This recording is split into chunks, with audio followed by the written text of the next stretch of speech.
wander you? Over hill, over dale, over bush, over briar, over park, over pale, through flood, through fire, I do wander everywhere, swifter than the moon's sphere, and I do serve the fairy queen to do her orbs upon the green. I must go seek a few dewdrops here and hang a pearl in every cowslip's ear. Farewell, thou lowest spirits, all be gone. Our queen and all her elves come here anon. The king doth keep his revels here tonight. Take heed the queen come not within his sight. For Oberon is passing fell in wrath, because that she and her attendant hath a lovely changeling boy. She never had so sweet a changeling. And jealous Oberon would have the child knight of his train to chase the forest wild. But she perforce withholds the loved boy, crowns and flowers, and makes him all her joy. And now they never meet in grove or green, by fountain clear or spangled starlight sheen. But they do swear that all their elves for fear creep into acorn cups and hide them there. Either I mistake your shape and making quite, or else you are that shrewd and neighbor sprite called Robin Goodfellow. Are you not she that frights the maids of the Vildry, those that hobgoblin call and sweet puck? You do their work, and they shall have good luck. Are you not she? Oh, thou speakest aright. I am that merrier wanderer the night. I just to Oberon and make him smile, and sometimes lurk I in a gossip's bowl, and when she drinks against her lips I bob, and on the withered dewlap pour the ale. The wisest are telling the saddest tale. Sometimes for 3 footstool mistaketh me, then slip by from her bum, and down topple she, Taylor cries, and falls into a cough.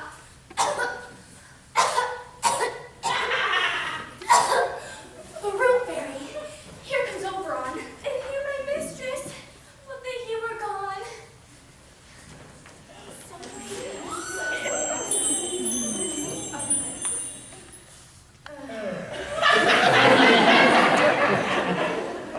Ill-met by moonlight, proud Titania.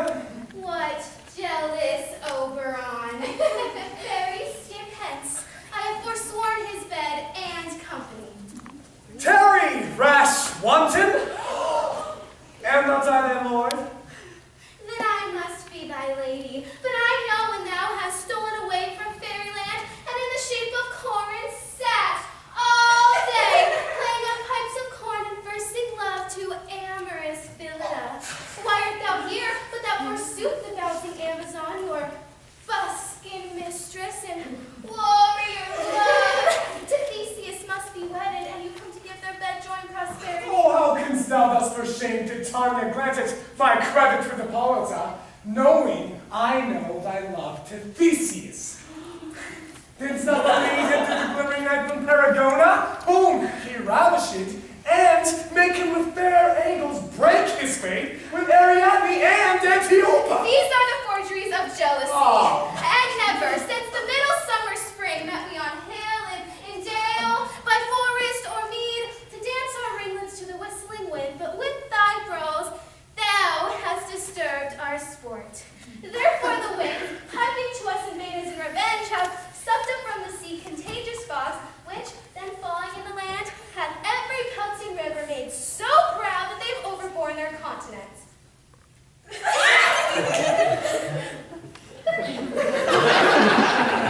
The ox hath therefore stretched his yoke in vain, the plowman lost his sweat, and the green corn hath rotted ere his youth attained a beard. The human mortals want their winter here. No night is now with him or carol blessed. Therefore the moon, the governess of floods, pale in her anger, washes all the air, rheumatic diseases do abound. And through this distemperature, we see the seasons alter. The spring, the summer, the childing autumn, angry winter, change their wonted liveries, and the maze of world in their increase now knows not which is which. And the same progeny of evil comes from our debate, our dissension. We are their parents and original. Do you amend it then? It lies in you. Why should Titania cross her Oberon? I do not beg a little changeling boy to be my henchman. Set your heart at rest. The fairy lamb buys not the child of me. His mother was a votress of my order, and in the spiced Indian air by night, full oft hath she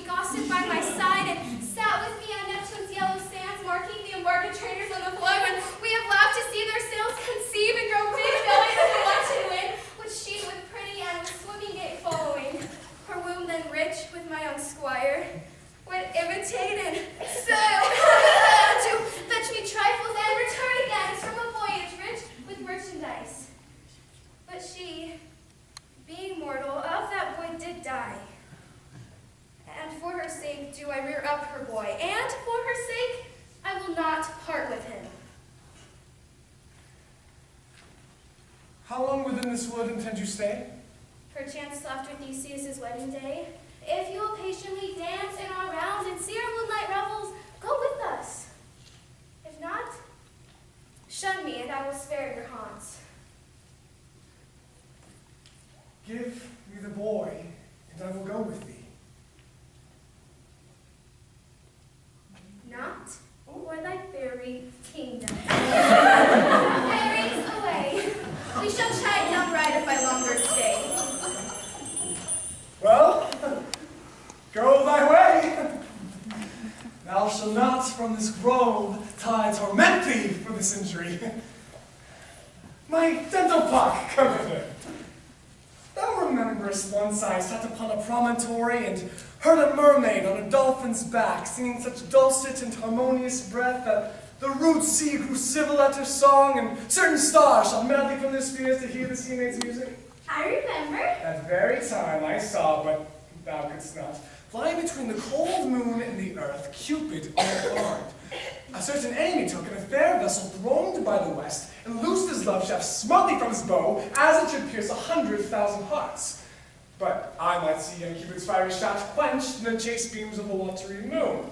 And the imperial votaress passed it on, and maiden meditation fancied brief. Yet marked I where the bolt of Cupid fell.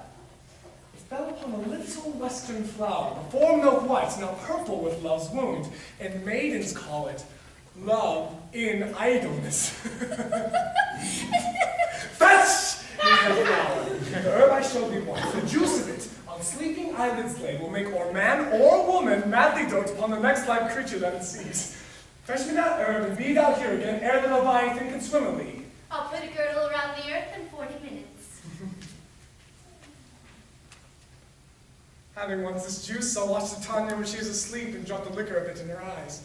The next thing she then waking looks upon, be it on lion, bear, or wolf, or bull, on battling monkey, or on busy ape, she shall pursue it with the soul of love. And ere I take this charm from off her sight, as I can take it with another herb, I'll make her render up her page to me. I love thee not, therefore pursue me not. Who comes here? I'm invisible, and I'll overhear the conference. Where is thy son? Fair Hermia, the one who slay the other slaves. Thou toldst me there is stolen into this wood. Here am I in wood within this wood because I cannot meet my Hermia. Hence, get thee gone and follow me no more. You draw me, you hard-hearted adamant, but yet you draw not iron, for my heart is true as steel. Leave you your power to draw, and I shall have no power to follow you. Do I entice you? Do I speak you fair, or rather do I not? And plain is truth. Tell you that I do not. No, I cannot love you. And even for that do I love you the more. I am your spaniel, and Demetrius, the more you beat me, the more I will fawn on you. Use me but as your spaniel. Spurn me, strike me, neglect me, lose me. Only can me leave, worthy as I am, to follow you. What worser place can I beg for your love, and yet a place of high respect with me, than to be used as you use your dog? Shed not too much the hatred of my spirit, for I'm sick when I look on thee. And I am sick when I look not on you. You do impede your modesty too much to leave the city and commit yourself into the hands of one that loves you not.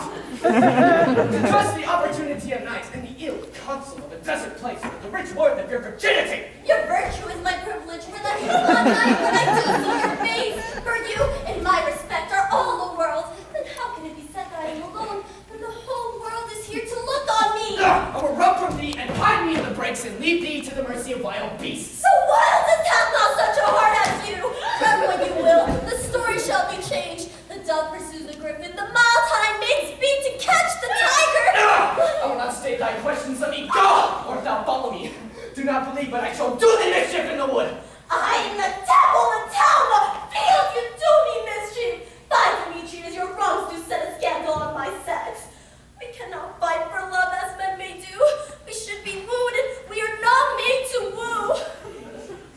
I shall follow thee and leave the heaven of hell to die upon the hand I love so well. Fairly well, nymph. Ere you do leave this grove, thou shalt fly him, and he shall seek thy love. Hast thou the flower there? Welcome, wanderer. Hi, there it is. I pray thee, give it to me. I know a bank where the wild thyme blows, where oxlips are nodding by the groves. There sleeps Titania, sometime of night rolled in this flowers with dances of the light. And with the juice of this, I'll streak her eyes and make her full of hateful fantasies. Take thou some of it and seek through this grove. A sweet Athenian lady is in love with a disdainful youth. Anoint his eyes, but do it that when the next thing he espies may be the lady. Thou shalt know the man by the Athenian garments he hath on.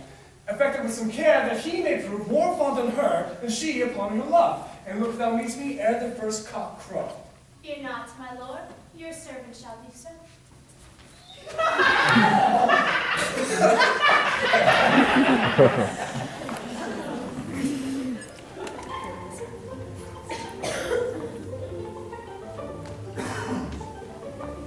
Come now, a roundel and a fairy song. Then, for the third part of a minute hence, some to kill cankers in the musk rose buds, some war with river mist for their leathern wings to make my small elves coats, and some keep back that clamorous owl that nightly hoots and quaints at our faint spirits. Sing me now to sleep, then to your offices, and let me rest.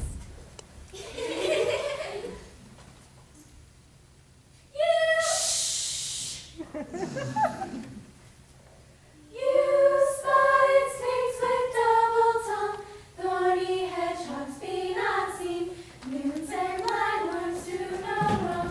Come not near our fairy queen, Willamette with melody, sing in our sweet lullaby, la la la la lullaby, la la la la lullaby. Never harm nor spell nor charm, come our lovely lady nigh. So good night with lullaby. Weaving spiders come not here, hence you belong like its spinners hence. Beetles black approach not near, word nor snail do no offense. Willamette with melody, sing in our sweet lullaby, la la la la lullaby, la la la la lullaby. So good night with lullaby. It's away, now all is well. Waterloo, stand sentinel.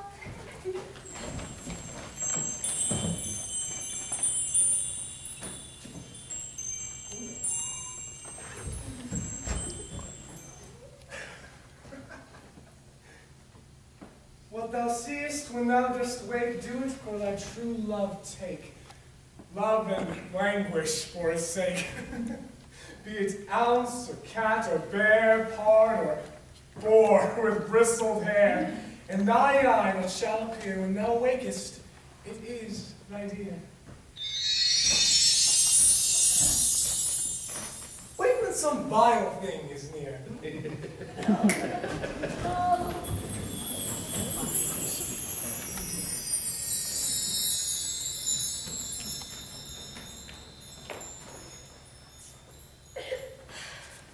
Oh, fair love, you fain with wandering in the wood. To speak troth, I forgot our way.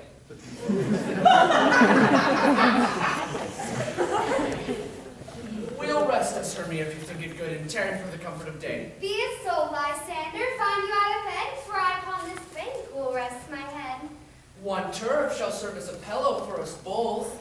One heart, one bed, two bosoms, and one troth. Nay, good Lysander, for my sake, my dear, lie further off, do not lie so near. Oh, take the sense sweet of my innocence. Love takes a meaning in love's conference. I mean that unto you my heart is knit, so that on one heart we can make of it. Two bosoms interchained with an oath, so then two bosoms and a single troth. Then by your side no better me deny, for lying so, Hermia, I do not lie. Lysander riddles very prettily. Now might be sure my manners and my pride, if Hermia meant to say that Lysander lied. But, dear friend, for love and courtesy, lie further off in human modesty. Such separation, as well may be said, becomes a virtuous bachelor and a maid. So far be distant. And good night, sweet friend. Let love ne'er alter Amen, amen to that fair prayer say I, and then in life when I end loyalty. Here is my bed. Sleep give thee all his rest. And with half that wish, the wisher's eyes be pressed. Through the forest have I gone, but Athenian found I none on whose eyes I might prove this flower's force and stirring love. Nay, silence! Who's here? Weeds a bath and he doth wear. This is he my master said, despite of the Athenian maid. And the maiden sleeping sound on the dank and dirty ground. Pretty soul, she durst not lie near this lack love, this kill courtesy. Charm upon thy eyes, I throw all the power this charm doth owe.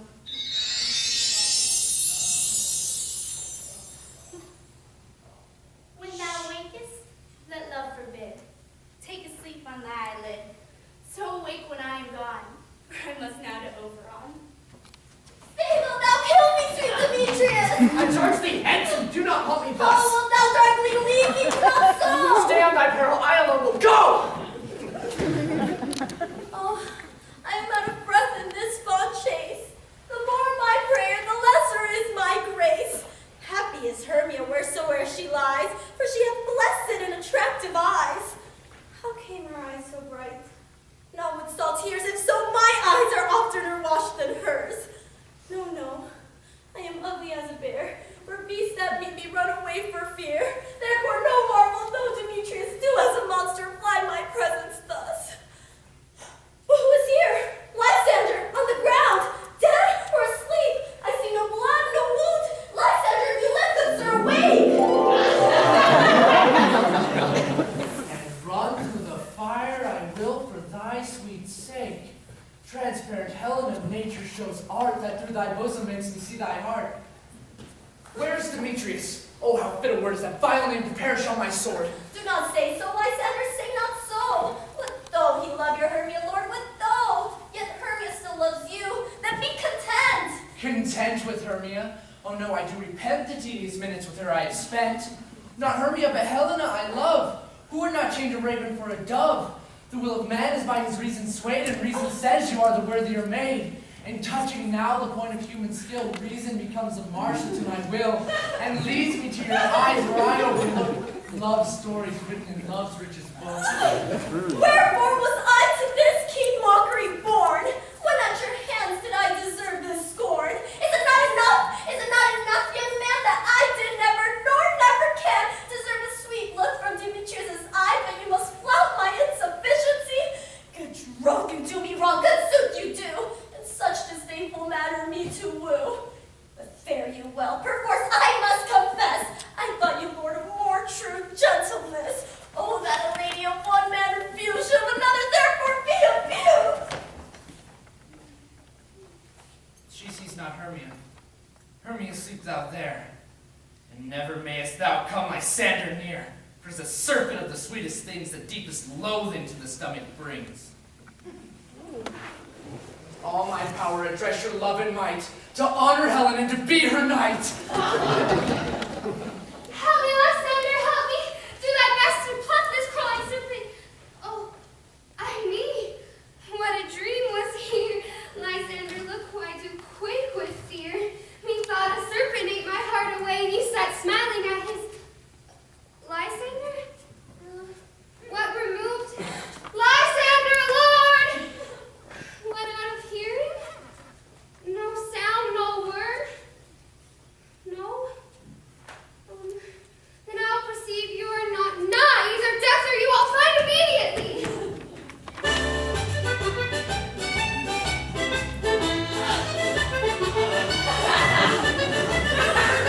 Oh my gosh! Oh, the old man's bad. And here's the most convenient place for our rehearsal. This green plot shall be our stage, and this hawthorn break our tiring house. And we shall do it in action as we will do it before the Duke. Quince, What sayest thou, bully bottom? there are things in this comedy of Pyramus and Thisbe that will never please.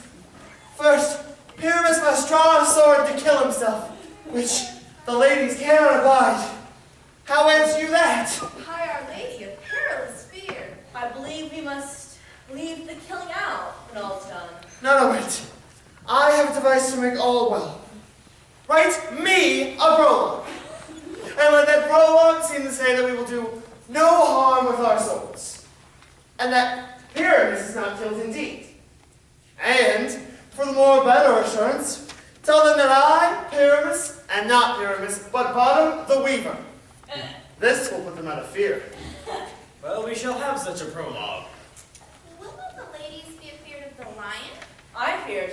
Promise you. Masters, you ought to consider with yourself to bring in God shield us a lion among ladies is a most dreadful thing. For there's no more fearful wildfowl than a lion living, and we ought to look to it. Therefore, another prologue must tell that she is not a lion. Nay, half her face must be seen through, and she must speak, saying thus, ladies, or fair ladies. I entreat you not to fear, not to tremble. If you think I come hither as a lion, no, I am no such thing. I am a woman as other women are. And there indeed, let her name, and tell them plainly that she is Snug the joiner.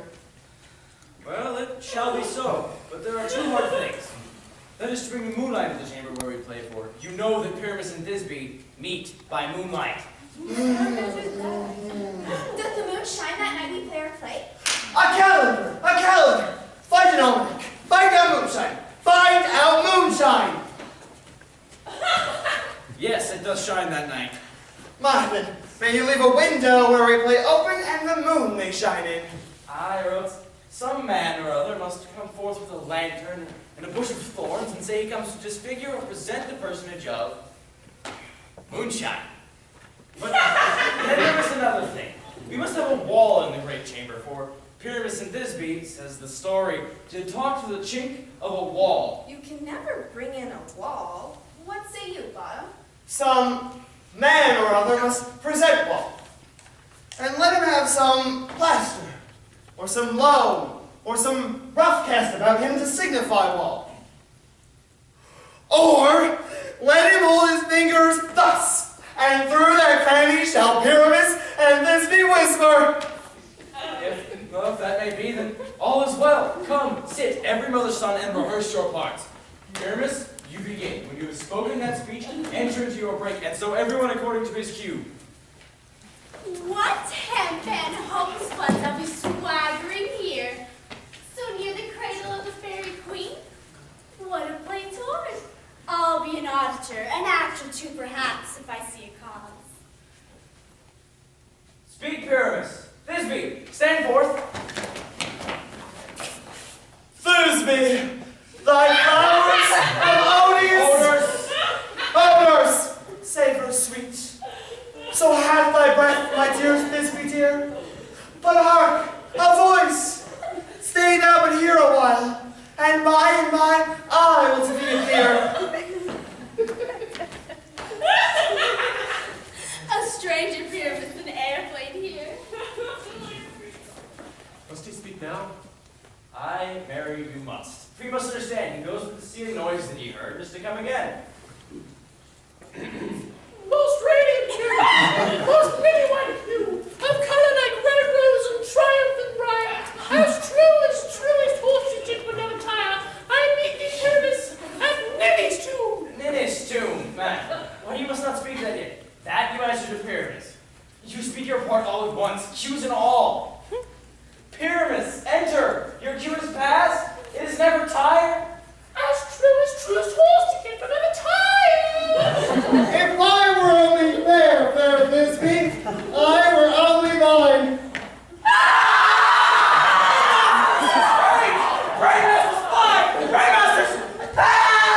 I'll follow you, I'll lead you around. Sometimes a horse I'll be, sometimes a hound. Why did they run away? This is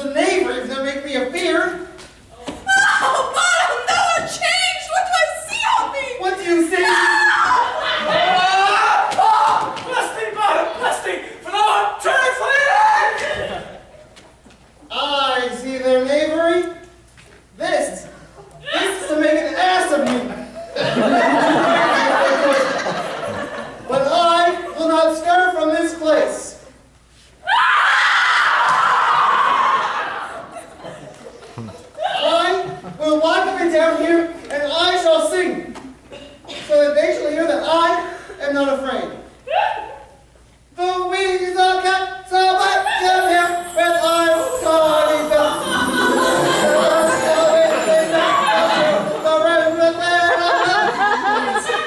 What age wakes thee from thy flowery bed? The finch, the sparrow, and the lark, the plains are Calgary. I pray thee, gentle mortal, sing again. Mine ear is much enamored of thy note, so is mine eye, enthralled of thy shape, and thy fair virtues force perforce doth move me. I'm the first few to say, to swear. I love thee. Methinks, mistress, you should have little reason for that. And yet, to tell the truth, love and reason keep little company together nowadays. Thou art as wise as thou art beautiful. Not so neither. If I had waited enough to get out of this wood, I'd have enough to serve my own turn. Out of this wood do not desire to go. Thou shalt remain here whether thou wilt or no. I am a spirit of no common rate. The summer still doth tend upon my state, and I do love thee. Therefore go with me. I shall get thee fairies to attend on thee, and they shall fetch thee jewels from the deep, and sing while thou impressed flowers dost sleep. Peace blossom, cobweb, moth, and mustard seed. And I. Where shall we go? Be kind and courteous to this gentleman. Hop in his walks and gamble in his eyes. Feed him with apricots and dewberries, with purple grapes, green figs, and mulberries. The honey bags steal from the honeybees. Not to him elves and give him courtesies. Hail, mortal. Hail! I cry your worship's mercy heartily. I beseech your worship's name. Cobweb! I shall desire you of more acquaintance, good cobweb. Your name, I beseech you? Peace blossom. I pray you, commend me to Mistress Squash. Oh, your name, I beseech you. Mustard seed. Mustard seed, I know thy patience well. That same cowardly giant like Oxbeak have devoured many of your house. Come, wait upon him. Lead him to my bower. Tie up my lover's tongue. Bring him silently.